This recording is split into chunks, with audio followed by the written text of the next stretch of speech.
الشوق يبقى في اغترابي فقير في الحياة من الصحاب ومن يأمنك يا دنيا الدوائي تدوسين المصاحب في সবাইকে আমার proper education দিয়ে লাভ নাই। এদেরকে আমি যদি লেবারের জন্য এডুকেশন দিই, অর্থাৎ তার একজন এফিশিয়েন্ট ওয়ার্কার বা এফিশিয়েন্ট লেবার হওয়ার জন্য যতটুকু এডুকেশন দেই ততটুকুই তাকে দিব। এর বেশি কোনো কিছু দিলে এটা তার জন্য একটা ওয়েস্ট অফ রিসোর্স হিসেবে কাজ করবে। তারা একটা 3-tiered এডুকেশনাল সিস্টেম তৈরি করে, অর্থাৎ এমন একটা এডুকেশনাল সিস্টেম যেখানে 3টা লেয়ার থাকবে, যেটার বটম লেয়ারটা এক্স্যাক্টলি আমাদের দরিদ্র মানুষের জন্য, আর এটার একদম টপ লেয়ারটা হচ্ছে রিয়েল এডুকেশন, যেটা মানে আপনি অ্যাকচুয়ালি ইনোভেট করতে শিখবেন, প্র্যাকটিক্যাল স্কিলস থাকবে, আপনার নলেজটা কোথায় কোথায় দিলে ইনভেন্ট করা পসিবল। এই জায়গাটা ছিল শুধুমাত্র টপ জায়গাটা, অর্থাৎ এরাই শুধুমাত্র রিয়েল এডুকেশন পাইতো। অ্যান্ড এই জায়গায় আমাদের সব থেকে টার্নিং পয়েন্ট, যে এইখান থেকেই এই জিনিসটাই ডেভেলপ হয়ে আজকের পুরো পৃথিবীর এসএটি এক্সাম থেকে শুরু করে আমাদের বাংলাদেশের অ্যাডমিশন টেস্ট থেকে শুরু করে যে কোনো কান্ট্রিতে এই এডুকেশনাল সিস্টেমটাই চলতেছে। আমি কেন বুয়েটে গেলাম, বাংলাদেশের এই ট্র্যাডিশনাল স্কুল কলেজ বা ভার্সিটি দিয়ে গেলাম, and also why do I have an edtech. একদিন আমি বসে নিয়ে বাবাকে প্রশ্ন করে বসলাম যে বাবা, এডুকেশন তো রিয়েল না, তাহলে আমি অ্যাডমিশন টেস্ট দিয়ে বুয়েটে যায় করবোটা কি, লাভটা কি? বাবা তখন আমার একটা কথা বললো যে তুমি যদি কোনো কিছু চেঞ্জ করতে চাও then you have to prove yourself, যে তুমি এই সিস্টেমের টপে যে এটাকে চেঞ্জ করতে পারো। যদি ভাই সবাই বিজনেস করে তাহলে তাদের এমপ্লয় হবে কে? মোটামুটি 25 থেকে 26 বছর বয়স পর্যন্ত, যেই টাইমে আমার ফুল এনার্জি ফুল ফোকাস থাকে, ওই টাইমটাই আমাকে এই এডুকেশনাল সিস্টেম চাই, একটা ট্র্যাপি, একটা বুলশিট এডুকেশনাল সিস্টেম দিয়ে আমার সময়টা কেড়ে নিতে চায়। আসসালামু আলাইকুম সবাইকে, আমি নাফিস আহমেদ পৃথা, পড়াশোনা করতেছি বুয়েটে। অ্যান্ড হয়তো আপনি আমার কোনো না কোনো একটা আলটিমেট সিলেবাসের এপিসোড দেখছেন, অথবা আমাকে কোনো একটা পডকাস্টে দেখছেন। আমি আসলে না এটা মানে কোনো ভিডিওতে না আউট লাউড এই কথাটা বলি নাই যে আমি নিজে টেকেরই মানুষ এবং নিজে এই এডুকেশনাল ব্যাকগ্রাউন্ড থেকে আসছি আপনার মতো, আমিও নর্মালি। বাট আমি আসলে ভাই স্বপ্ন দেখি যে আমার বাচ্চা কাচ্চা ইনশাআল্লাহ, যদি আল্লাহ আমাকে নেক্সট জেনারেশন ক্রিয়েট করার তৌফিক দেন, তারা কোনোদিনও কোনো একটা নোংরা এডুকেশনাল সিস্টেমে থাকবে না। সিভিলের পড়ালেখা কতদূর করছে আমি জানি না, আমি খুব একটা অ্যাটেন্ডেন্ট পাবলিক না, পরীক্ষার আগে কোনো রকম টান দিয়ে পড়ে আসা, very honest with that. But আমি ভাই হিস্ট্রি বই, তারপরে বিভিন্ন প্রকারের পলিটিক্যাল বুকস, মানি ম্যানেজমেন্টের বই প্রচুর পড়া হয়, প্রচুর like there would be hundreds of books আর কি, দ্যাট আই রেড আর কি অলরেডি। তো এখানে দেখছি যে like the rich don't actually pay for anything, the poor pays. Well, আপনি কি কখনো ভাবছেন ভাই যে আমি বুয়েটে পড়াশোনা করতেছি, এডটেকেরই একজন মানুষ হয়েও এই কথাগুলো তাহলে কেন বলতেছে? ওয়েল, আপনারা যারা আমার আগের কোনো না কোনো একটা এপিসোড হইলেও দেখে আসছেন আলটিমেট সিলেবাসের, যেখানে আমি সোহাগ ভাইয়ের 3টা প্রশ্নের উত্তর দিছি থেকে শুরু করে রথচাইল্ডের পুরো গোল্ড কারেন্সি সিস্টেমটা কিভাবে একটা সুদি সিস্টেম দাঁড় করাইছে, আপনাদেরকে আমি আজকে একটা ভয়ানক তথ্য দিব, যে তথ্যটা নিয়ে চ্যাট জিপিটি করেন বা জেমিনাই করেন কিংবা যে কোনো এআই আপনি ইউজ করেন না কেন, এটার কোনো ক্লিয়ার উত্তর আপনি পাবেন না। এটা জানতে হলে আপনাকে অনেক বড় একটা রিসার্চ করতে হবে, যেটা পুরাটা আজকের এই ভিডিওতে আমি করে দেব। আজকে আমরা কথাবার্তা বলতেছি রকাফেলার ব্রাদার্স নিয়ে।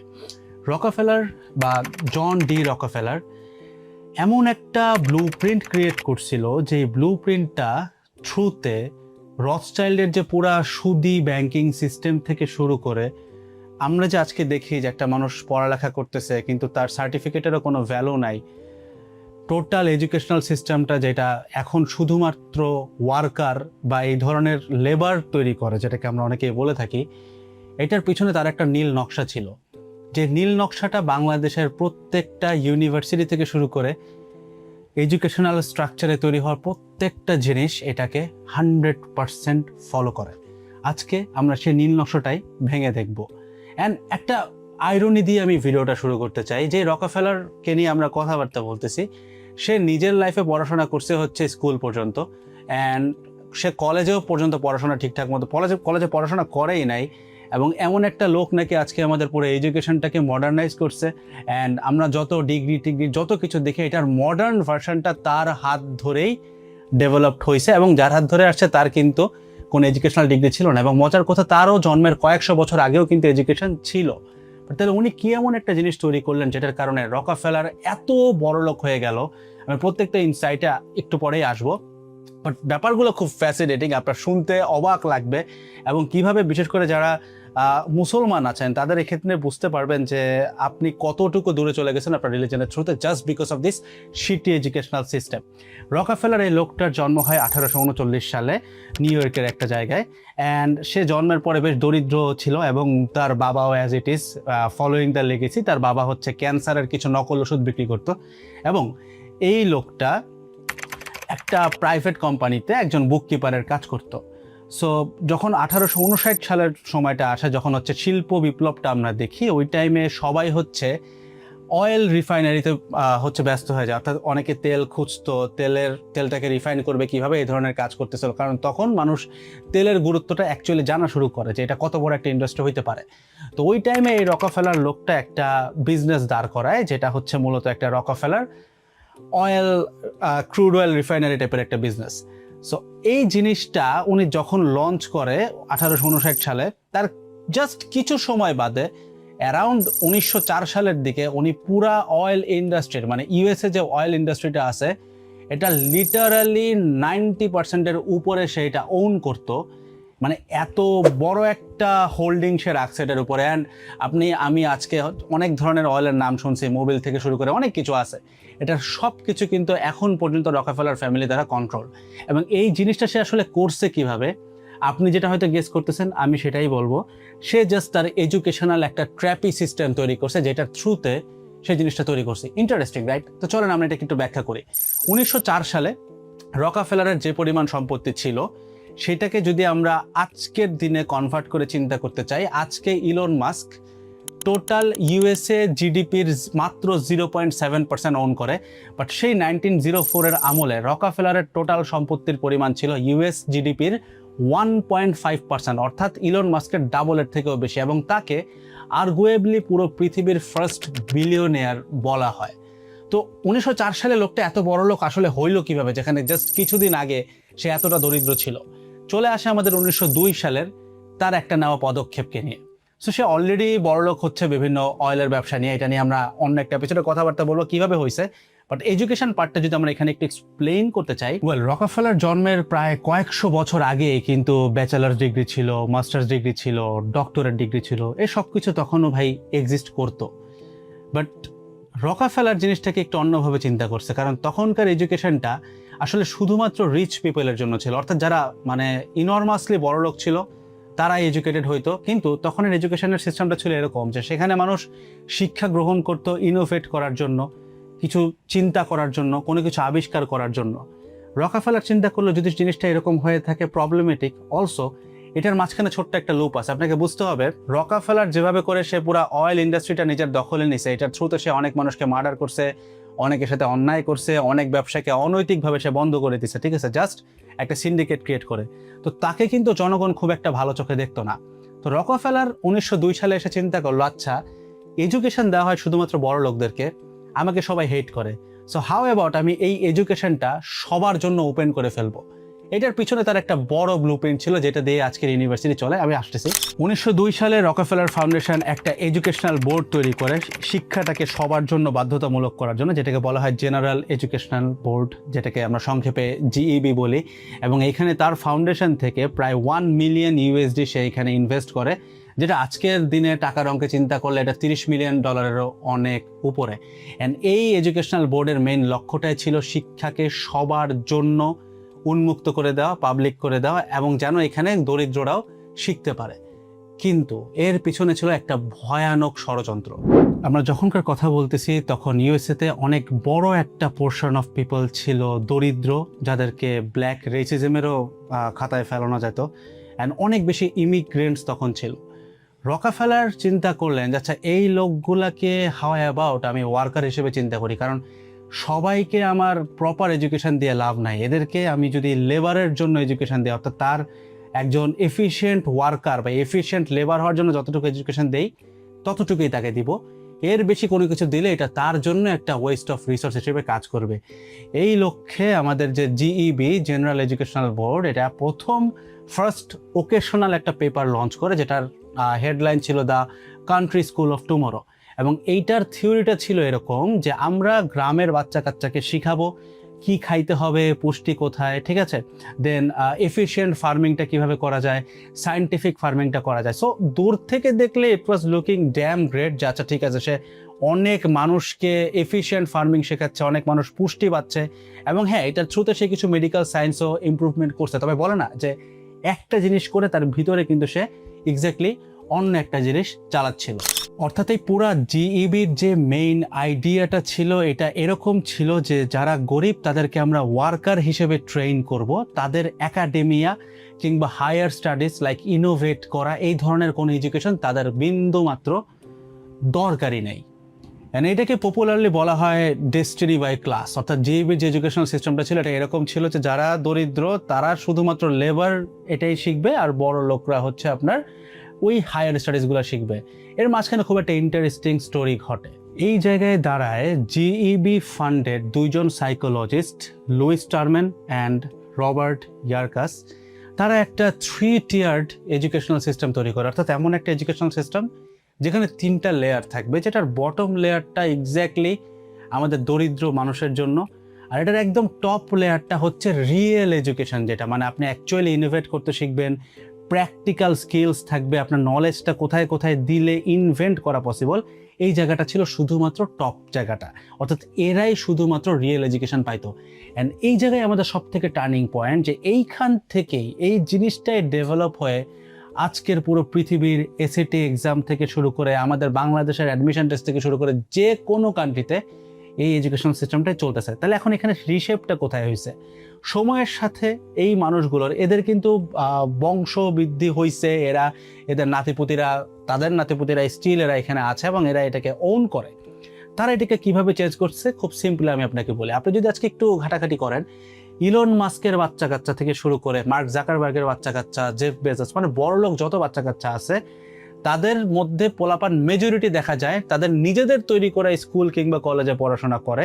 এবং এদের মধ্যে যারা দেখা গেছে যে না আমি ট্র্যাডিশনাল কোন স্কুল কলেজে যাব, সেখানে যাওয়ার পিছনেও দেখা যায় যে ওই বিলিয়নিয়ারের কোনো না কোনো একটা উদ্দেশ্য থাকে, অথবা সে কিছু একটা প্রুফ করতে চায় আমাদেরকে যে না ভাই এডুকেশনটা সত্য, এই জন্য আমার ছেলেও দেখো পড়ে। বাট এটা পুরাটাই একটা মিথ্যা নাটক। তা না হইলে তারা কিন্তু তারা কিন্তু নিজেদের ডেডিকেটেড কোনো স্কুল কলেজ বাচ্চাদের জন্য জাস্ট পড়াবে, ওইখানে তারা নিজের ইচ্ছা মতো ভাববে, চিন্তা করবে ছোটবেলা থেকে, এরকম কোনো স্কুল বা কলেজ কিন্তু ক্রিয়েট করতো না। ওয়েল, এডুকেশন সিস্টেম একটা ট্র্যাপ, অ্যান্ড আজকের দিনের এডুকেশন থেকে বের হয়ে আপনি কখনোই ফিনান্সিয়াল ফ্রিডম পাবেন না, কথাটা সত্য। তাহলে এই জিনিসটা আমাকে একটা জায়গায় নিয়ে আসে, যেটা হয়তো আপনারও প্রশ্ন আসতে পারছে, তাহলে আমি কেন বুয়েটে গেলাম, বাংলাদেশের এই ট্র্যাডিশনাল স্কুল কলেজ বা ভার্সিটি দিয়ে গেলাম, and also why do I have an edtech.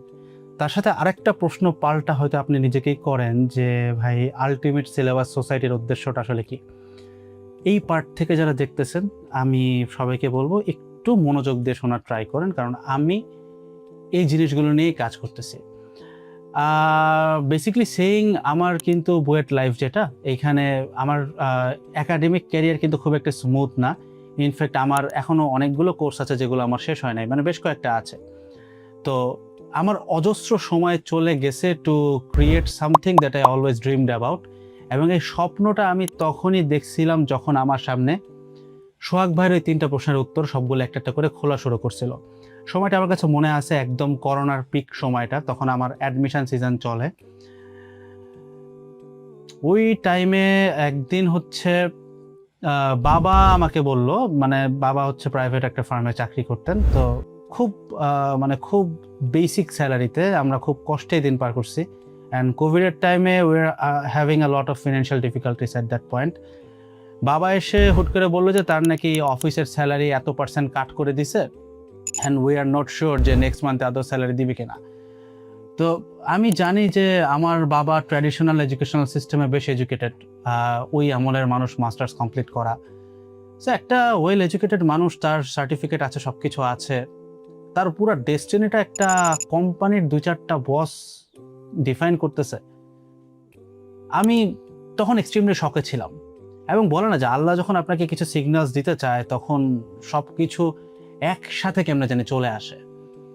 So আমি এই দিক দিয়ে আমার রিসার্চ থেকে আমি জানতেছি যে রথচাইল্ড ফ্যামিলির কাজকাম, রকাফেলার ব্রাদার্সের এই টোটাল সব কিছু। আমি এতটুকু জিনিস বুঝে গেছি যে আমাদেরকে যা পড়ানো হচ্ছে, যা খাওয়ানো হচ্ছে সেটা রিয়েল না।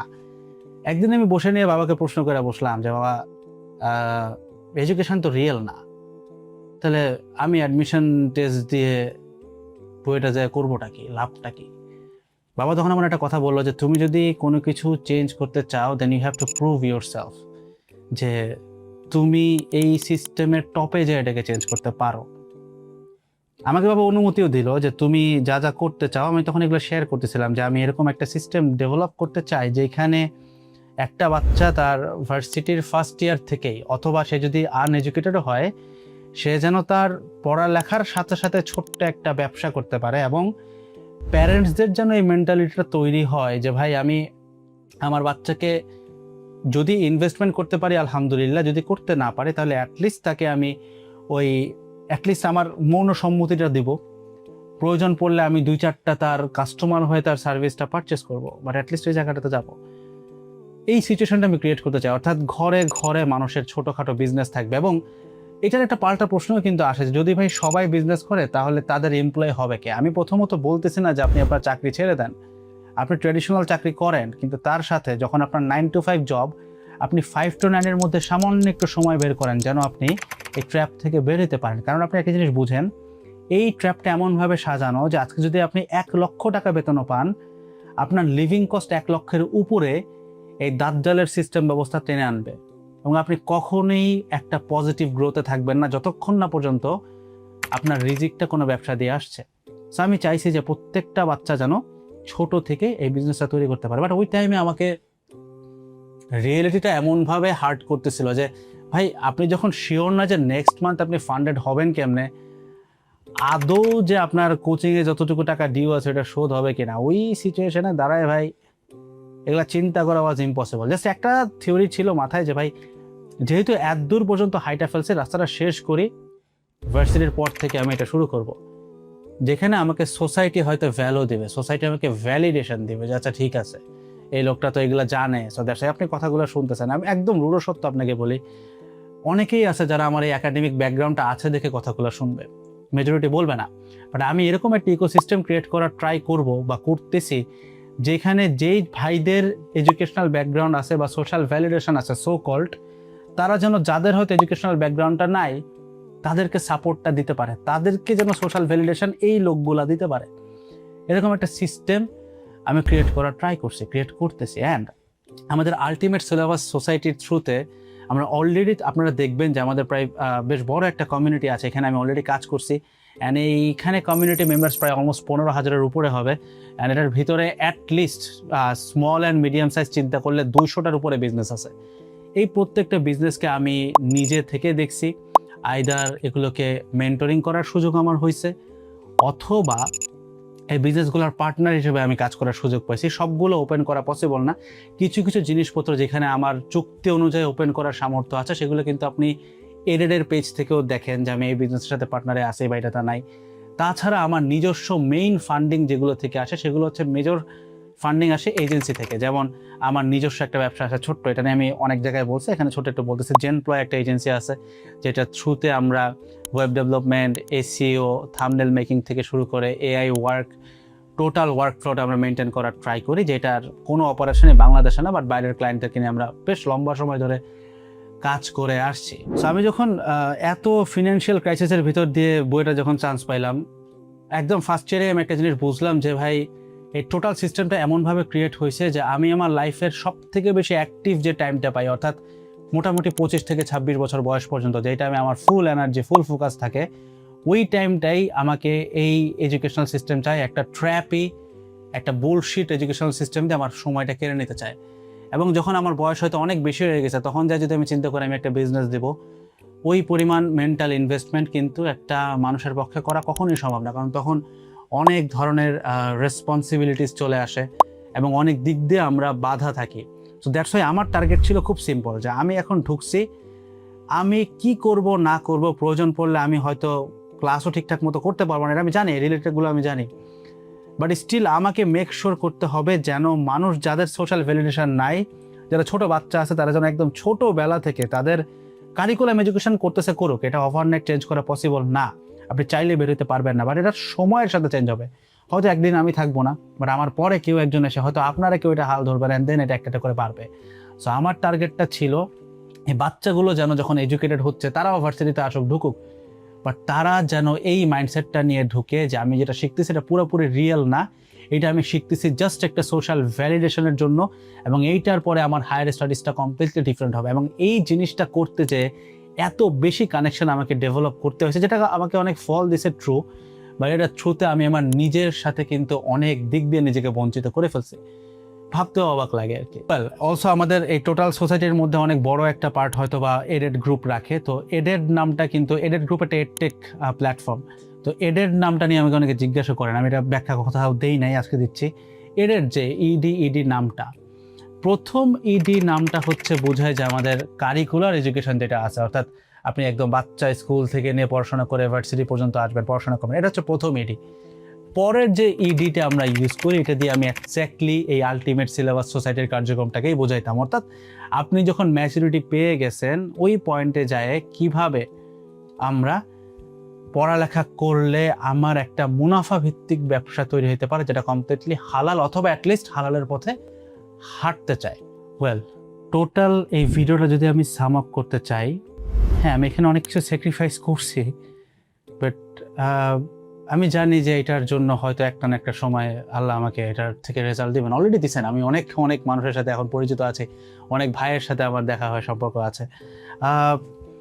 আমাদের যে এডুকেশন সিস্টেমটা ছিলাম, যদি সাম আপ করি, রকাফেলার যে কাজটা করে গেছে সেটা হচ্ছে একটা সময় এটা খুব ক্লিয়ার হয়ে গেছিল যে আচ্ছা গরিবদের জন্য এডুকেশন হচ্ছে এটা, আর হাই ক্লাস এডুকেশন হচ্ছে এটা।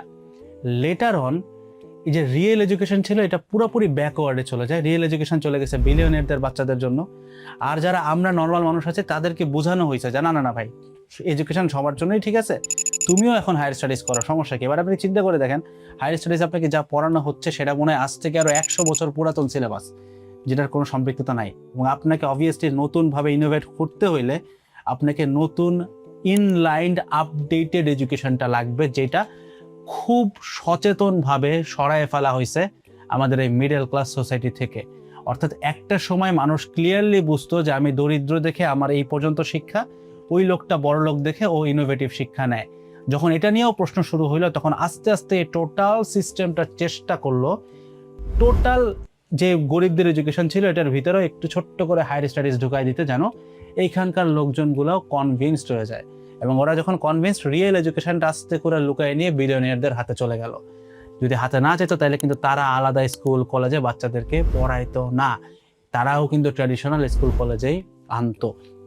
আমার এই এডেড গ্রুপ থেকে শুরু করে নিয়ে টোটাল আলটিমেট সিলেবাস সোসাইটির এটা টোটাল প্ল্যান একটাই, এই এডুকেশনটাকে সময়ের সাথে সাথে চেঞ্জ করা, যে এডুকেশনটা আপনাকে রিয়েল লাইফ ভ্যালু শেখায়, মানি বুঝতে সাহায্য করে, রিয়েল মানি বুঝতে সাহায্য করে, সুদ এবং মুনাফার মধ্যে পার্থক্যটা বুঝতে চেষ্টা করে, সাহায্য করে।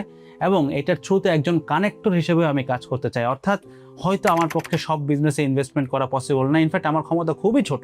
তো দেখা যেতে পারে যে কোনো একজন বিজনেসম্যান ভাই, আমি তাকে চিনি, তার থ্রুতে হয়তো আপনার ছোট্ট ব্যবসাটাকে আমি কানেকশন করা যেতে পারে। আমি আপনাকে আহ্বান করে বলতে চাই, আপনি যেই হন না কেন, আপনি যদি মোটামুটি ভার্সিটি লেভেলে উঠে থাকেন, বা ধরেন এডুকেশনের আপনি ইন্টারেস্টেড ছিলেন না, বা আপনি পড়ালেখাটা এভাবে শেষ করতে পারেন, আপনি যেখানে আছেন না কেন, আপনার ছোটোখাটো বিজনেসগুলো নিয়ে আমাদের আলটিমেট সিলেবাস সোসাইটিতে বাকিদের মতো রেগুলার পোস্ট করতে থাকেন।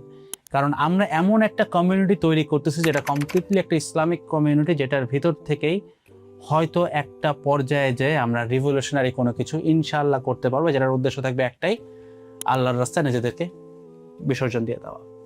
ওয়েল, যারা এই ভিডিওটা এই পর্যন্ত দেখতেছেন, আমি আপনাদের প্রত্যেককে বলবো যে আমাদের এই পেজ অ্যান্ড চ্যানেলে চোখ রাখার জন্য, কজ নেক্সট পার্টে আমরা রকাফেলার ব্রাদার্সের ওদের যে টোটাল সিস্টেমটা, কিভাবে ওরা ক্রুড অয়েল ইন্ডাস্ট্রিতে এত উপরে চলে গেল, কি কি বিজনেস তারা করছিল, সেটা নিয়ে আমরা এক্স্যাক্টলি এক্সপ্লেন করে ভিডিওটা বানাইছি। সো ভিডিওটা লঞ্চ হইতে হইতে আমাদের পেজে অ্যান্ড চ্যানেলে একটু চোখ রাখবেন। দেখা হচ্ছে পার্ট 2-তে, ওইটাতে এই পুরো সিস্টেমটাকে আরও একটু বেশি করে আমরা অ্যানালাইসিস করে ফাঁক ফোকরগুলো বোঝার চেষ্টা করবো। আসসালামু আলাইকুম, টাটা।